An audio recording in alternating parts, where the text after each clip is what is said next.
Hello everyone, and welcome to a brand new episode of Jams and Tea, where we spin the jams and spill the tea.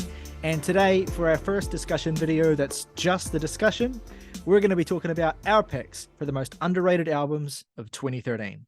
Yeah, look, it's 2023. We've already, in several record clubs this year, we've looked back on some of our favorite albums of 2013 that are turning 10 this year. And so we want to continue that theme with this video and talk about some great records from 2013, or at least very good records that we really enjoy that didn't maybe get their due. Or maybe they did get their due, but they've kind of been a little bit forgotten. You know, either way, records you think that more people should be remembering, more people should be listening to, and more people should be celebrating when we talk about the best records, the most memorable records, and the most enduring albums of 2013. Because we've talked about some of the big heavy hitters we're going to continue to, but we want to have a chance to just remember how stacked that year was. So without further ado, each of us have 3 picks, and let's just get into it as we typically do, round table, one at a time. Jake, why don't you lead off with your first pick for underrated albums of 2013 turning 10 this year? Well, I am first going to talk about an album from a band that I adore. This may be the most underrated band that I love, purely by their level of relative exposure. I first came across this band. I've talked about them multiple times in the past on what we've been listening to segments, like way towards the start of the podcast. But I'm talking about the Atlanta, Georgia, I'll just call them an alternative rock band, Oh Brother. Easy to see why this is probably an underrated band, partially because their name is bad. When I say that their name is Oh Brother, I mean like Oh Brother, Where Art Thou? And not Oh Brother as in like OH. I'm sure the SEO optimization on that is a fucking nightmare. It's still different though, isn't it? Because Oh Brother is Oh space, like Oh Brother, We're Out There. Oh, right, yeah. This has an apostrophe. Apostrophe Brother, which is like Oh Brother. Like Oh Brother is a surname. Is what it is, yeah. Which is so weird. But anyway, great band. This conversation has made my head spin. This band is, again, other than the name, it's easy to see why this is a band that isn't like huge. The reason I came across them is actually because their 2016 album Endless Light, a fucking masterpiece, was on sort of the top of the ranking for Sputnik Music's best albums of that year. And that was when I first started using that website. And you'll know that I've talked about this in the past, that 2016 is that year where I just downloaded every critically acclaimed album from that chart and like listened to all of them. And Endless Light was one of my favorite albums that I listened to from that crop of excellent records. So I was like, all right, I got to see what this band is all about, because Endless Light was this amazing blend of really atmospheric kind of post-rock, but also had this sinister tinge to it that was just so deeply atmospheric. Basically, this band started off as like an emo band in the vein of like Thursday. Like their really early EPs and stuff are like totally unlike the stuff that they make now. And then eventually they kind of graduated from being that kind of emo band to being like a sludge metal band, essentially, which is basically what their debut Garden Window is. That's like a pretty straightforward post-hardcore atmospheric sludge metal, but also kind of like, you know, there are bits of indie rock flavorings in there, but it's the most single-minded of their albums, and probably where everybody should start with this band. But nowhere near is it the best album that this band have put out. That is Endless Light still, in my opinion. An amazing record everyone should hear. But I want to talk about their sophomore album, 2013's Disillusion, because I think this is probably the most important album in their discography, because this is where they best embody what their sound is. I feel like another comparison point for this band was actually Brand New, which is what initially got me to like seek them out. And I feel like that's comparison's at its strongest with Disillusion, because this is an album that, tonally speaking, very much channels the kind of Daisy science fiction, really kind of dark, like properly bleak material that band would put out, both in the sound and in how, you know, this band is preoccupied with themes that are about toxic relationships and what have you. But no band does it quite as uniquely as this. I guess Deftones might be the best comparison for what they become, but like again, in a very Radiohead kind of way, and that they just synthesize so many types of rock music that trying to assign genre, it's just kind of a futile effort. And the best thing about Disillusion to me is this is the crux at which they finally find themselves. And it's not their best album, but it is still nonetheless a great record that I feel like is the perfect entry point for one of the decade's most underrated rock bands. Like their 2020 album You and I is deeply underrated, incorporates a lot of electronica into their sound. Just a fantastic band with albums that all have a really distinct identity. And Disillusion is kind of transitional, but it's transitional in all the ways that make it super interesting. So I just wanted to take this moment to sort of recommend a band that are on the periphery in general, not just this album as being like kind of forgotten. This is a band that deserves a much, much bigger audience because of the output they have and the diversity of their sound. This is something that I feel like people weren't looking for, so it just sort of fell by the wayside. But now's the opportunity. I really want them to make another record. So if this at all sounds even remotely interesting to you, definitely go check these guys out. That this is probably the most accessible entry in their discography, for my money anyway. I have to imagine that darker, brand new influence comes from the fact that this record and the debut Garden Window are both mixed and engineered by Mike Sapone. So that probably brings a little bit of that energy to it. I did not know that, but that makes perfect sense now that you mention it. I've only heard Garden Window, which is I think is a really great record. And the fact that this album seems to kind of head in a gloomier and maybe even slightly darker, heavier direction than that, it definitely intrigues me, considering what sludge metal and heavier and this kind of particular sound was doing in 2013 with some of the records we've talked about. So color me intrigued. Great pick. Morgan, what is your first pick today for underrated albums of 2013?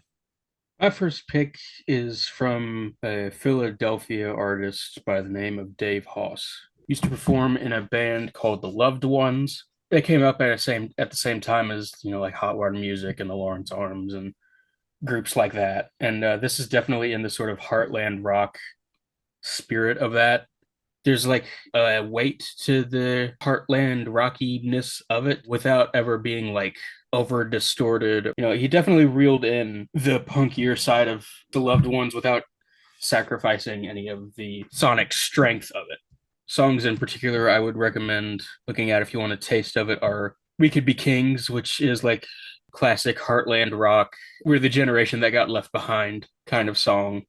And the song immediately after it on the album called Autism Vaccine Blues, which is broadly is a song about how modernization and industrialization and sort of the information age is all leading to just complete overstimulation at basically all times. The way he puts it, at least in the way what I've read, is like autism, and particularly when it comes to like sensory issues, is not maybe so much like a defect or anything or like a developmental issue, but maybe just sort of he puts it as an evolutionary step that is a result of the constant and unending overstimulation. Which already marks this as an interesting 2013 album, because already what you're describing sounds like kind of ahead of its time in terms of how we talk about, information saturation and how we talk about, something like autism as well. Not that those are, entirely linked things, but they are related. And so that's a really interesting thread to bring in that makes me surprised that this sort of thing would be the subject of a song from 2013. Just great writing, introspective and myopic takes on the way things were and are ultimately.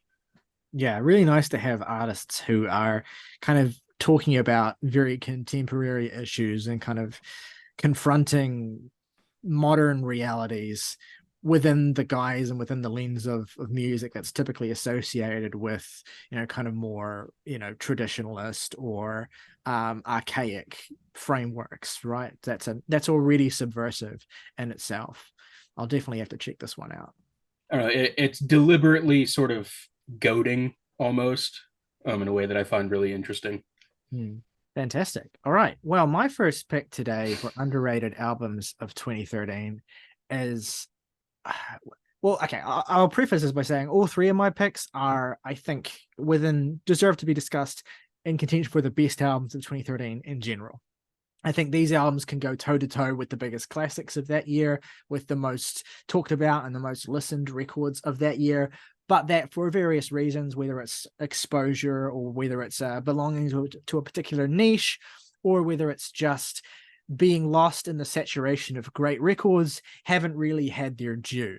The first of them I want to talk about is one of the most unique, and that is from an artist called Xenia Rubinos, who recently had a bit of success with her third studio album, Una Rosa, which got a Best New Music from Pitchfork. She's kind of been championed a little bit by Pitchfork over the years, but never really received that huge of a profile, I think partly because her music is not all that friendly. But I also think that how esoteric it is kind of overstated as well. And I think a great way of getting into her and a great way of starting to unpack what she does is to start with her 2013 debut album, which is called Magic Tricks. One of the most in-your-face, immediate, and just completely propulsive debut records of that year. She's an artist of Puerto Rican and Cuban heritage, and she integrates various elements of funk and R&B into what she does. But ultimately, the product you get on Magic Tricks, which is an album recorded on a micro budget with only really 3 or 4 different instruments, has this titanic sound to it that makes the most out of a spacious mix and also a really loud declarative sound and her incredibly powerful voice. The big thing about this record is the keyboards and the drums.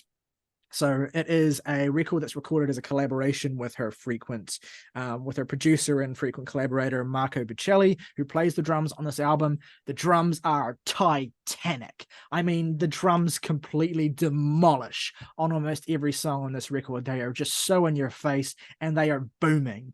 But what's great about Xenia is that she matches that energy with her keyboard playing.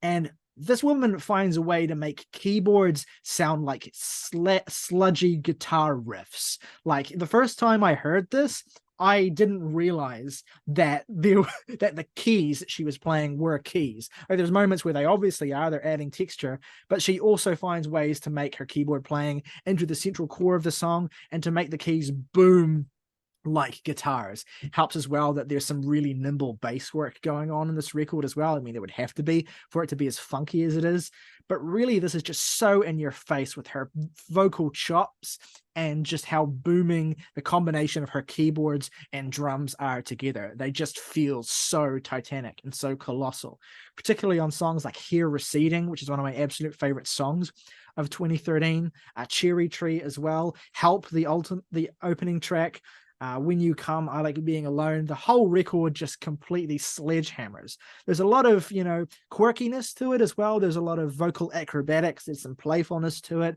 There's that her heritage figures fairly heavily into the finer points of this record. And so ultimately you get something that's got so much character, that's got so much idiosyncrasy, but also just the sledgehammer immediacy to the songs themselves that I think anyone who hears this record will instantly connect with. It's not quite as heard as her fantastic and equally great 2016 breakout album, Black Terry Cat, where she had a bit more of a budget and she was able to really kind of lean into the progressive pop and funk aspects in more detail. But there is something so impressive about how titanic Magic Tricks manages to sound while being recorded on such a small budget with so few elements to what it is. I can't recommend this album highly enough. Absolutely one of the most impressive albums of 2013 in any context, and quite happily one of my picks for its most underrated as well. All right, let's go round again. Jake, your second pick today for underrated albums of 2013. My second pick on here is a team up of 2 musical legends, frankly. And of the albums that I'm talking about, this is certainly the most popular, but it's also, I think, popular mainly because of the people making it and not because of its, status as a project in and of itself, just because it's something that I don't hear talked about ever. This is the collaborative album between Ghostface Killah and Adrian Young, member of the Wu-Tang Clan and jazz production aficionado. And this is 12 Reasons to Die. And this is special because this is a concept album that is a narrative concept album. And this narrative isn't like a loose framework. This is a constant developing story from song to song to song. And 12 Reasons to Die is a narrative that is about basically Ghostface Killah in his own mob movie hip hop musical. And it's not quite as, gaudy as I make it sound in that respect. For all intents and purposes, this functions as a normal Ghostface Killah album, who I think probably my favorite of the Wu-Tang Clan, precisely because I think he has the most longevity. I mean, you can definitely argue that, the Wu-Tang members also have their own, run of classics, and, they've done production work behind the scenes, since, long after they were like hugely culturally relevant. But Ghostface has always been my favorite just because he's the most colorful and he's the most consistent, and generally I find him to be the most compelling just like as a singular presence, which is why I give so much time to his like solo work. And this, I think, has always been one of my favorites just because it's draped in these like mob movie cliches. It's like he's sort of melding the kind of interest in kung fu and blaxploitation that Wu-Tang have always been interested in, and like, the movies of Martin Scorsese. And there's nothing about this that's, going to blow your mind in that regard specifically. This is very much pulling on established tropes of the genre. The narrative here is that Ghostface Killah, aka, Tony Starks, is the head of a mob family. And, he's doing all of his mob family shit. And then he has, he's double crossed by a lover who poisons him, and he dies, and he comes back to life as the Ghostface Killah, and then enacts revenge on the opposing mob family that set him up and initially started war with him. And, the writing on here, it's an acquired taste. I'm not going to lie. This album is, in so many words, cheesy as all fuck.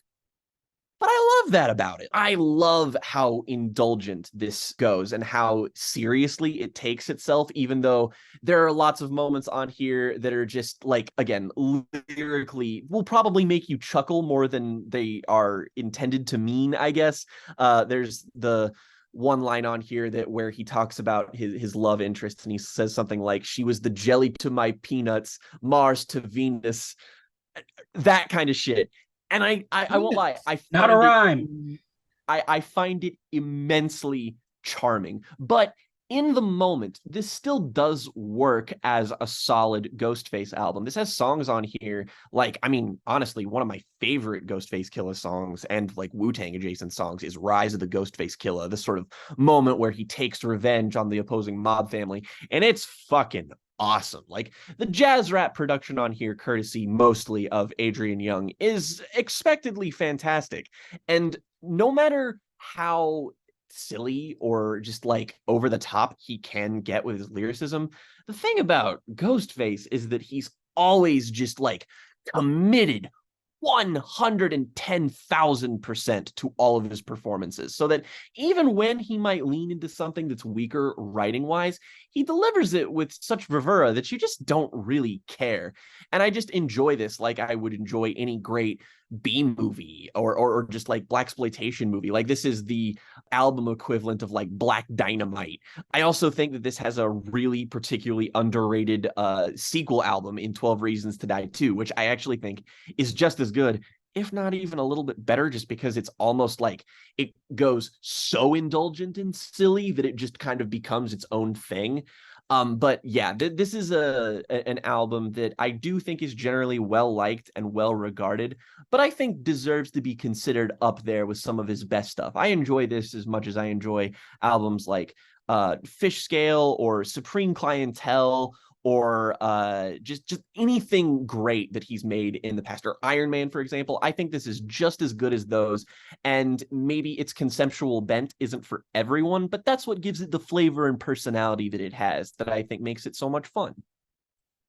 Yeah, I feel like we've supposed to have been getting Supreme Clientele 2 for like a year now, and A I don't know. long time.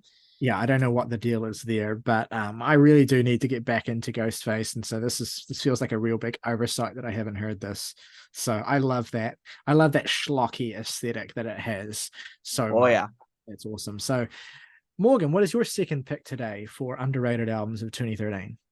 My second pick here is actually one that's come up a couple times on the show before, that being Placebo's Loud Like Love. Obligatory drop of My computer thinks I'm gay. Maybe we could get that out of the way. Threw that piece of junk away.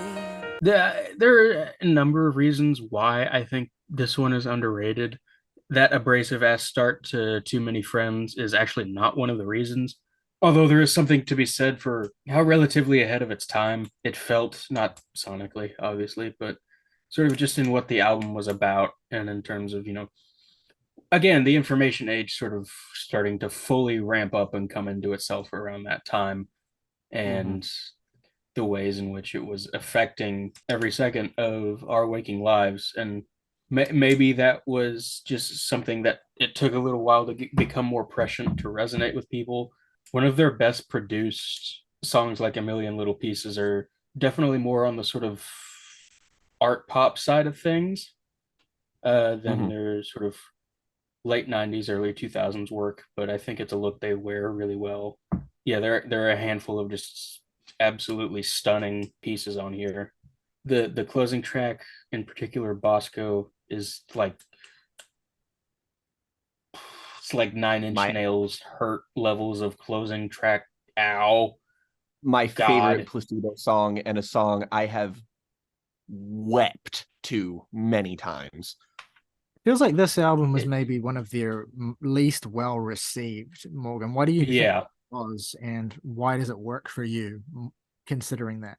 I really don't know, because this seems so in keeping with the progression that Placebo were on, as a cohesive work. And I also just like, at a minimum, there are enough songs on here that I think this would certainly get it over to at least the "it's okay" mark. But a lot of people just seem to outright dislike the thing, and I think it would be worthy of revisiting in the decade that's passed since. The ways in which it discusses human emotion in tandem with the ever growing shroud of technology, and the crutch that it's become more and more. It's, never subtle, to be sure, but it's only sort of gotten more true. I feel like the lack of subtlety of Placebo, as well as the kind of like obviously heavily queer coded tone of the music all the way back to Nancy Boy, but basically that's run through everything since, has kind of imbued Placebo with a kind of spirit that I feel like makes them ripe for reevaluation more broadly in a cultural sense. I think also, I think if this band were American, they might have been more successful also. But what's funny about Placebo is that I struggled to kind of get fully on board with them as an albums band, but every single record I've heard from them is filled with at least half, if not more, material that really just completely guts me. I'm the weirdo who thinks the best Placebo album is Black Market Music, but like it's not That's by a good ass take. it's Shouldn't be not weird. by an order of magnitude. It's just that one has some of the highest density of my favorite Placebo songs and the most elegantly constructed format, although it still has spite and malice, which I try to forget about when I can. But yeah, I think Special K's before that, it doesn't matter. But yeah, I do think that particularly Placebo's early work is ripe for reevaluation as some of, as feeling current and relevant. Placebo also, I think it doesn't help that Placebo are also, I think, while they're a band that have a certain degree of consistency to their records, in the sense that unless you're really not into Battle for the Sun and Loud Like Love, I don't think that they've ever really fallen off in a dramatic way. But they're also a band who I think their best song is the first song on their first album. Like, I just adore Come Home so much. Not that they peaked musically at that point, but they kind of like nailed what they were in terms of their identity, and in terms of like what was so moving about them so quickly, that they and that sense of being kind of out of step with what's fashionable and what's cool, and that, you know, the extent to which that's queer coded as well kind of has put all of their subsequent records to be in a place where they are a little bit out of step with their moment, maybe. But yeah, I am curious to actually get to Loud Like Love. It's one of the two albums of theirs I haven't heard yet, and see how it holds up for me, because they really hit a very consistent level for me, and it's like, this is really good and not great, and I want to see how I want to continue to kind of monitor how these records age with me, because like they're one of the bands I love the most without being able to say they have a out and out masterpiece. And to a certain degree, I kind of admire their consistency in that sense. I admire the fact that I'm so intensely compelled by them, even while having significant reservations on just about everything I've heard.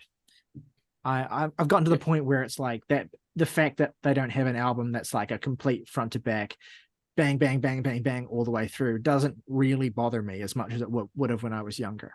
I'm just kind of glad they exist. And that new record they put out last year holds up. Yeah, I think I said it was my favorite then. I don't think I'd say that now.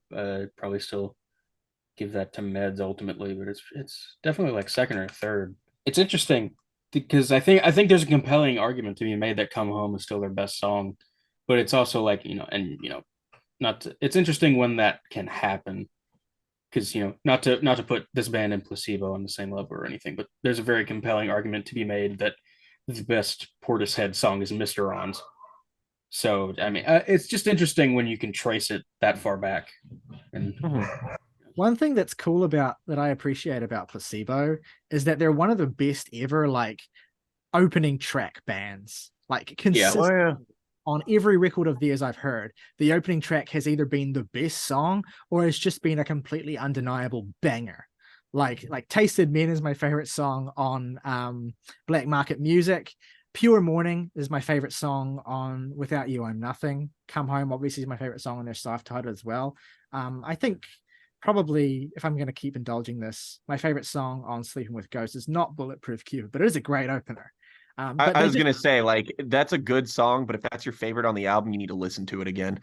But, the title track on Meds is fucking fantastic as well. So, like, they're just really good at opening tracks, and I really appreciate that. It always makes me, like, want to put an album of theirs on, even if I do kind of drift a little bit towards the end. Plus, their self-titled is like a rare album that might get successfully weaker with each song, although Nancy Boy perks it up a little bit halfway through. Anyway, I digress. Well, my second pick today, I sometimes use these segments as an excuse to kind of lightly bully one of you into listening to something I think you really like.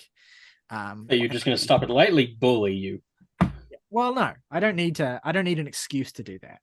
But the second record I want to talk about today is a record that is so Jake coded that I have to kind of shove it in Jake's face until he finally listens to it. Although, to be fair, I don't think I've mentioned it much, but it's a great record. It is the most beautiful album of 2013, I would say, which is not a title that I wield willy-nilly. It is genuinely a gorgeous album in a way that's so all-encompassing and consuming that listening to it puts me in a state of sustained euphoria. It is an album from a band with one of the worst band names I think I've ever heard, which is Mutual Benefit. Just a terrible name for a band. It's like designed in a lab to be forgotten, for someone to go, oh, what's that fucking band called? That band name makes me think of like a brick of concrete. And yet, their breakout album, 2013's Love's Crushing Diamond, does not sound like a brick of concrete at all. It sounds like being cradled by angels. It is not just the most beautiful album of 2013, it is one of the most beautiful albums I have ever heard in my life. Easily. It is a pillowing wall of gorgeous, rich arrangements that wrap you up. A soft and tender voice that makes you feel like everything is going to be okay. It is the project of one Mr. Jordan Lee. It's a tight 32-minute record. It breezes by. It flows together as one single track. It has one of the most stunning songs I've ever heard on it, and the brilliant advanced falconry. Look, if I'm to try and sell this, it's got elements of mid 2000s Sufjan and this kind of folk tinged banjo laden aesthetic. It's got a little bit of antlers in it, but like somewhere between In the Attic and Familiars, that kind of intimacy of In the Attic of the Universe with this kind of hollow, frail voice. But pair that with the huge, warm, blanketing sounds of a record like Familiars, with also a little bit of like devotion to teen dream era beach house and the whole dream pop aesthetic of it all. It is a staggeringly beautiful album that once you have it in your life, you will come back to it fairly regularly whenever you need a shot of beauty to basically make you feel calm in the midst of a storm. It is an absolutely calming and enriching record that, despite a fairly modest aim and a fairly short runtime, manages to package so many layers of beauty into what it is that it never feels stale or one note either. Whenever someone asks me for a recommendation for something that will calm them down, or something that's very pretty, or something that's very beautiful, Love's Crushing Diamond is almost certainly going to be the first thing I recommend, because it is so uniquely well suited to that aim that it is a balm in the worst and most dire of times. This was lost in the gluts of hipstery indie folk releases that were populating the early 2010s. It did get a Best New Music from Pitchfork, but it's not an artist that's necessarily endured all that much, although their subsequent releases, albums like Skipper's Sinking Stone and Thunder Follows the Light, are pretty good as well. It's just that Love's Crushing Diamond is kind of a minor masterpiece of elegant, ornate folk music with this massively swelling dream pop atmosphere that I cannot recommend highly enough. It will completely soothe you in every possible way. All right, we go round for the final time. Jake, what is your third pick for most underrated albums of 2013? Before I list off what my last choice here is for underrated albums, I just wanted to mention some honorable mentions for my spot here, because the three albums that I would have most enthusiastically picked for this are all things we've talked about, or we'll probably talk about in some capacity later down the road. Notably, my biggest choice for this, and the first album I kind of thought of when it comes to underrated records in this particular year, is Nine Inch Nails' Hesitation Marks. I didn't put it on here because we're probably going to talk about Nine Inch Nails like as a band in some capacity later on down the line one day. So I figured I'd keep that away and just save that for then. Also, Pedestrian Verse by Frightened Rabbit, which, if we have an album that is directly proportionate to the least amount of people have heard and one we love the most, pretty sure this probably collectively takes the cake for all of the picks here. But, we have an entire video on Frightened Rabbit already, so not really worth taking that out again. But regardless, that's probably the most underrated album of this year. That's probably my favorite album of 2013, if I really nail it down. It's certainly up there, like probably top 3 for me as well. And another album that we've talked about, done an episode last year about, a really good episode, mind you, is The Terror by the Flaming Lips, which is my favorite Flaming Lips album, and a record that just is kind of doomed to be at least misunderstood or underappreciated in some respect. Go watch our episode on that if you are curious to hear our Oppenheimer thoughts. Coded. That, I mean, Zach, yeah. My friend Zach's already pointed this out, but that record is that's the perfect pre-gaming experience from watching Oppenheimer. But my final pick here is an album that I'm pretty sure I would have never gotten the chance to mention in any legitimate official capacity, and that is the album from Bosnian Rainbows, the self-titled Bosnian Rainbows. And the reason that you've probably never heard of this is because there's only one album here, and it is a side project of Omar Rodriguez Lopez of the Mars Volta, of course. But this album is one of his, dozen side projects, difficult to wade through that man's career outside of the Mars Volta, just because he's got so much stuff. He is such a prolific musician. It's hard to keep up, but this is the only release under this name. And notably, it's not just Omar on here. He does the production work and I believe a little bit of the guitar work, but he is not the central performer. That goes to Nikki Casper. Best way to sell this album is this is like if Omar Rodriguez Lopez produced a Susie and the Banshees album. And if it was a Susie and the Banshees album, it would be one of the best ones because this album sounds fucking amazing. Like, yeah, of course, Omar's behind the boards here. It's probably going to sound good. But there is nothing this man has made that sounds this impossibly lush sounding. Like, if you listen to this for anything, listen to it for the production alone, because my God, when it comes to like neo psychedelic, art rocky, post punky shit, it does not get better than how this sounds. And of course, it is imbued with the many idiosyncrasies of the artist behind it, but also just contains a lot of really straightforward, I wouldn't say pop bangers, but bangers nonetheless. I mean, songs like Worthless or I Cry For You, like pretty much the whole stretch in this album from Worthless to Torn Maps is like one of the best runs of music that Omar has ever had. As the title kind of implies, this is an insanely colorful record. Like this is just one of those albums that's just so easy to put on and just kind of fade into, but it contains enough like muscularity that it never feels like, you know, wallpaper or whatever. It's one of those albums that's lack of popularity just still to this day kind of mystifies me. If you like any of these genres, or again, if you're a fan of Susie and the Banshees, or even just like late era The Cure, this is so up your alley, man. Like if you want to get into the side projects of the Mars Volta boys, this is where I would start, because I think if I had to put what is my favorite side project of theirs, it's probably this one. Don't get me wrong, I love the self-titled Mars Volta album now. This is working with a lot of the same parts, and I feel like it does it a little bit more effectively. So again, Mars Volta fans, Susie and the Banshees fans, any of these genre fans, this is primed for you to love. I have to be honest, like I look at this, I haven't heard it, but I look at this, I look at the album cover, I look at the aesthetic, I look at the genres, I look at the way that it's been described, and this looks so much like my shit.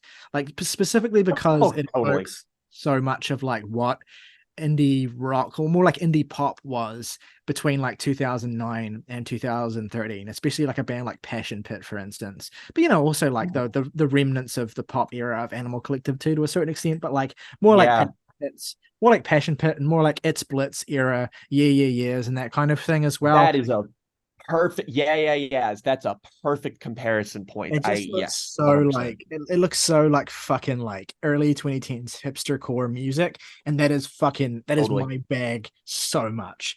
So I think of all the records today, this one is going to be probably the biggest priority for me, because I would be surprised if I'm not all over this based on everything about it.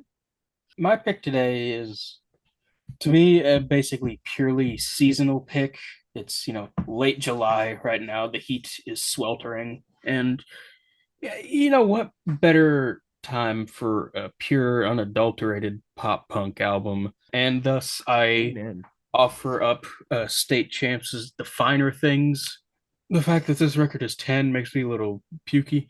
There's not like heaps to be said about this album, but I have a lot of really fond memories of it. It's pretty much the only nice thing I remember about my short stint delivering pizzas during the summer of 2019 is how often I was listening to this album. And it has that perfect, youthful, vibrant energy and a really tight rhythm section. A propulsiveness that is sort of required of stalwarts in this genre, and really they deliver on that in spades. So that's a hearty recommendation if that's something you're in search of. I hate being me sometimes because it means I have to just like lean into the bit. But of course, my pick for the most underrated album of 2013 is going to be the 2013 album released by my favorite band, Los Campesinos. I won't get too in depth only because I do plan to do a video on their discography in its totality at some point in the next year or so. Wide time frame, I know, but I have been working on how I would approach that, because it would be such a big undertaking for me, even though there's only 6 albums. But I do want to talk about their full body of work in more detail. We have a great record club on their debut album, Hold On Now Youngster, which is my favorite album in general. But 2013's No Blues is a sleeper pick, I think, for one of the band's best, most immediate and most satisfying records. One I would recommend to someone who's looking to get into the band, but maybe is a little bit allergic to, or a little bit kind of hesitant with the overwhelming tweeness and lo-fi-ness of their early material. If you want to hear something a little bit more refined, if you want to hear something that's a little bit more like, what if The National made a twee pop album, then I would heartily recommend 2013's No Blues. It also shares the endorsement of one Mr. Ian Cohen, who also believes it to be the most underrated album of 2013. It is the most polished Los Campesinos record. It is the most pop Los Campesinos record. It is the most colorful, in your face, as you might assume just by looking at the album cover. It has some of their most tightly wound hooks. It is just so energetically affirming in every respect, especially coming as a kind of response to their 2011 album Hello Sadness. It kind of takes the overwhelming gloom of that record and kind of just inverts it into this, there's lots of sadness in this record. I mean, it ends with a song about jumping off of a bridge, for Christ's sake, but it kind of dares you to take your overwhelmingly negative energy and to channel it into a kind of rebellious scream.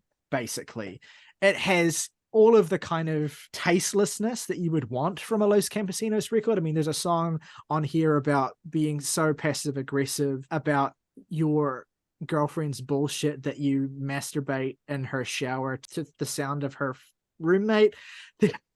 That is a remarkably specific thing for a song to be about. And it sounds like fucking huge. It's by far, I would say, the most fun Los Campesinos record, while also having some of their most trenchantly, absorbingly gloomy songs. It has this colorful, kaleidoscopic energy to it that makes it so easy to revisit, so easy to re-listen to. It's one of my go-to records when I'm in the car. It's one of my go-to records when I need to pick me up at work. It's a record I've heard at least 50 times, and the sheer spirit of it, the energy of it, the Smiths referencing, but colossally anthemic Cemetery Gates is a song that just brings me to the brink of tears just by how hugely cathartic it is in every respect. The rambunctious, ridiculous pop of Avocado Baby is like spiritually connects with me on a deeply embarrassing level. The music videos of this era as well, like they didn't have a lot of money, but they used their budget to make these ridiculously kind of gaudy horror movie aesthetic music videos for songs like Avocado Baby that really just embellish and emphasize how ridiculous those songs are. It's just Los Campesinos at their most over the top, at their most indulgent, but also refining it to a set of 10 really, really clearly constructed and punchy songs. One of the best albums of the decade, in my opinion, although I am hopelessly biased. A really, really good time. And yeah, I think it is the most underrated album of 2013, pretty comfortably. Look, I'll sum it up as best I can as someone who has not heard the album but is familiar with Los Campesinos. If you're a little fruity with it, even just a little, give it a shot. It is probably find something in there. It is actually, now that I think about it, maybe the most camp Los Campesinos album. All right, that brings us to the end of our discussion today for the most underrated albums of 2013. Let us know what you thought of our picks, if you've heard any of them, and let us know, of course, what you think the most underrated albums of that year are. What are the albums turning 10 this year that you wish got a little bit more love, that you wish got a little bit more attention, that you think more people should listen to? If you'd like to go above and beyond and support us directly, you can become a member of the Jams and Tea family for just $1 a month by hitting the join button on our channel page. Gets your name in the title call of every video on this channel. Plus, if you want to recommend us some music to listen to and talk about in one of these now episodes, your recommendation will go to the top of the pile. As always, though, folks, until next time, rock over London, rock on Chicago, Walmart, save money, live better.